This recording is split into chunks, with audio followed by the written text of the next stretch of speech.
Dear students, so I would like to continue next topic common balance, common or beam balance.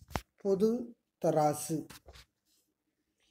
A beam balance compare the sample mass with the standard reference mass. அதாவது standard mass அப்படின்னா படித்தர நிறைகளை அளப்பதற்கு பயன்படுத்தக்கூடியதான் இந்த beam balance. இதை use பண்ணி 5 gram 10 gram 20 gram 50 gram 100 gram வரைக்கும் measure பண்ணலாம். 5 கிராம்லேருந்து 5 KG வரைக்கும். அப்போ this balance can be measure mass accurately up to. So இதை யூஸ் பண்ணி 5 கிலோகிராம், இங்கே வந்து பார்த்தீங்கன்னா 5 கிராம்னு இருக்கு. ஸோ 5 கிலோகிராம் வரைக்கும் 5 கிலோகிராம் வரைக்கும் பார்த்தீங்கன்னா மெஷர் பண்ண முடியும். ஓகேவா? அடுத்து பாருங்க, physical balance. This balance is used in labs and is similar to beam balance, but it is a lot more sensitive and can measure mass of an object correct to a milligram. அதாவது physical balance லேபில் use பண்ணோம். அப்போ இதை use பண்ணும்போது பார்த்தீங்கன்னா value எல்லாம் very சென்சிட்டிவாக இருக்கும், துல்லியத்தன்மையுடையதாக இருக்கும். சரியா? இது இதனுடைய மாஸ் வந்து பார்த்தீங்கன்னா மில்லிகிராமில் தான் மெஷர் பண்ண முடியும். இதுதான் அந்த physical balance. Standard reference mass used in physical balance 10 milligram, 20 milligram, 50 milligram, 100 milligram, 200 milligram, 500 milligram.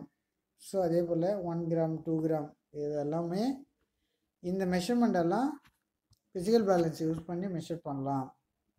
And digital balance. அப்போ நவிய டேஸில் for accurate measurement digital balance R used which measures mass accurately given up to a few milligrams, the least value being 10 milligram.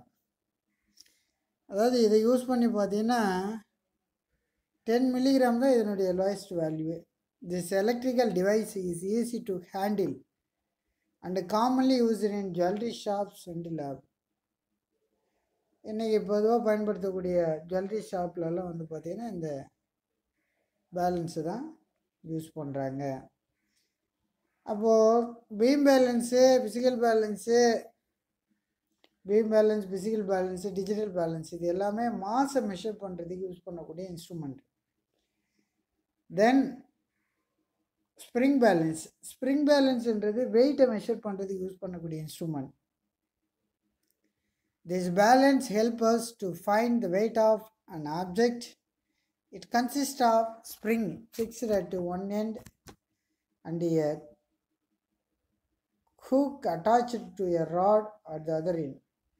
It works by Cook's law, which states the addition of weight produces a proportional increase in the length of spring.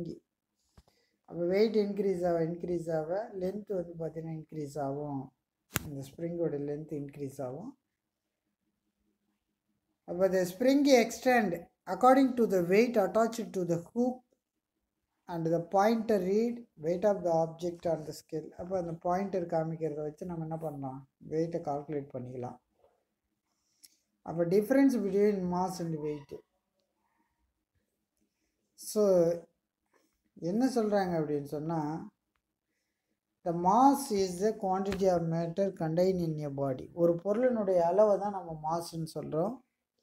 அப்போ weight is the normal force exerted by the surface on the body to balance again gravitational pull on object. The weight is equal to m into g, mass into gravity the weight. When a man is standing on the surface of the earth or floor, the surface exerts normal force on the body which is equivalent gravitational force. The gravitational force acting on object is given by mg here. அப்போ எதுதான் முன்னாடி சொன்னேன், எம்ன்றது மாசு, G என்றது acceleration due to gravity. அப்போ problem 3, if a man has mass 50 kg on the earth, then what is his weight? அப்போ நமக்கு வெயிட்டோடைய ஃபார்முலானா W is equal to mg. Mass வந்து 50, கிராவிட்டி எவ்வளோ 9.8, ரெண்டுத்தையும் மல்டிபிள் பண்ணால் 490 Newton. The full of gravity on the moon is 1.6 times weaker than on the earth. அப்போ மூணுடைய gravity எர்த்தோடைய கிராவிட்டியை விட கம்மியாக இருக்கும். அப்போ மூணுடைய கிராவிட்டி பார்த்தீங்கன்னா 1.63. அப்போ the mass of man 70 kg, the weight 686 Newton. மூணில் பார்த்தீங்கன்னா 114 Newton, but is mass still 70 kg on the moon. அப்போது ஒரு மனிதனுடைய நிறை 70 kg, அவனுடைய வெயிட் வந்து இடத்துல 686 நியூட்டன். அதே 70 kg பர்சனுடைய வெயிட் மூணில் வந்து 114 நியூட்டன். இப்போ இதுலேருந்து நம்ம என்ன தெரிஞ்சுக்கிறோம் அப்படின்னா, எர்த்தோடைய கிராவிட்டி கம்மியாக இருக்கிறதுனால வெயிட்டும் கம்மியாக இருக்கும். அப்போ difference between mass and weight இதை பொறுத்த வரைக்கும் ஃபண்டமெண்டல் குவான்டிட்டி, இது டெரைவ்டு குவான்டிட்டி. இது அடிப்படை அளவு, இது வழி அளவு. இதில் வந்து it has magnitude alone scalar quantity. இதில் வந்து பார்த்தீங்கன்னா வெக்டாரை பொறுத்த வரைக்கும் போத் மேக்னிடியூட் அண்ட் டைரக்ஷன். அப்போ it is amount of matter contain in a body. ஒரு பொருளினுடைய அளவு தான் நம்ம மாஸ்ன்னு சொல்கிறோம். இது வந்து பார்த்தீங்கன்னா மாஸ் இன்ட்டு கிராவிடேஷனல் ஃபுல். அப்போ மாஸ்ன்றது ரிமைன் த சேம் எவரிவேர். எந்த இடத்துலையும் மாஸுடைய வேல்யூ வந்து மாறாது. வெயிட் வந்து பார்த்தீங்கன்னா varies from place to place. ஒரு இடத்துலேருந்து இன்னொரு இடத்துக்கு வெயிட் மாறும். ஏன் மாறும்னா கிராவிட்டி மாறுறதுனால மாறும். It is measured using physical balance. இதை பிசிக்கல் பேலன்ஸ் யூஸ் பண்ணி மெஷர் பண்ணலாம். It is measured using spring balance. Spring balance use பண்ணி மெஷர் பண்ணலாம். It's unit is kilogram, it's unit is Newton. அடுத்தது அக்யூரசி இன் measurement. அப்போ அளவீடுகளில் நம்ம துல்லியம் வேணுமா, அக்யூரசி வேணுமா அப்படின்னு சொன்னால், when measuring physical quantity accuracy is important. ஏன் சார் அப்படின்னா, accuracy represent how close measurement come to the true value. அப்போ துல்லியம் என்பது நாம் அளக்கும் அளவீடுக்கு எந்த அளவிற்கு உண்மையான அளவீட்டோடு ஒன்றி வருகிறது அப்படின்றத கால்குலேட் பண்ணலாம். Accuracy is measurement is centered in engineering, physics and all branch of science. அப்போ இந்த அக்யூரேசின்றது பார்த்தீங்கன்னா இன்ஜினியரிங்கில், ஃபிசிக்ஸில், ஆல் டிபார்ட்மெண்ட் ஆஃப் சயின்ஸில் வந்து யூஸ்ஃபுல்லாக இருக்குது. And it is also important in our daily life. அது மட்டும் இல்லாமல் நம்ம வாழ்க்கைக்கும் டெய்லி லைஃபுக்கும் வந்து யூஸ்ஃபுல்லாக இருக்குது. You might have seen in jewelry shop how accurately they measure gold. இப்போ நகை கடைக்கெல்லாம் போயிருப்பீங்க, எவ்வளோ அக்யூரேட்டாக அந்த ஜுவல்ஸை மெஷர் பண்ணுறாங்கன்றது, கோல்டு மெஷர் பண்ணுறாங்கன்றது நமக்கு தெரியும் ஜுவல்லரி ஷாப்பில். What will happen if little more salt is added to food while the cooking.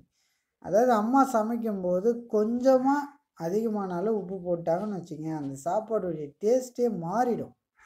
அப்போ அதுக்கு தான் important to accurate when taking measurement. மெஷர்மெண்ட்ன்றது பார்த்தீங்கன்னா very important.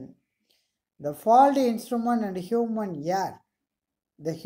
error can lead to inaccurate value.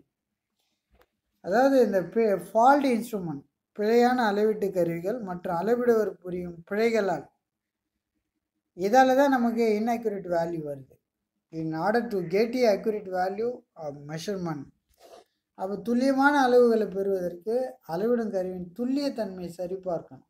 In order to get accurate value of measurement, it is always important to check the correctness of the measuring instrument. அப்போ measuring instrument என்ன பண்ணணும் அப்படின்னா check பண்ணணும்.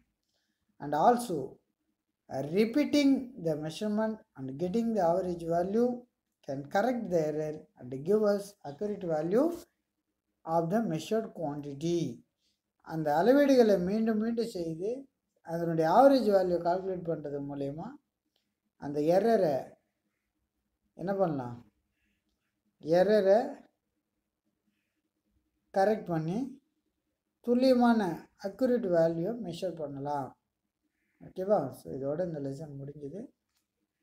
So வேறு ஏதாவது doubt இருக்குன்னா ask your doubt in regular classes. So thank you.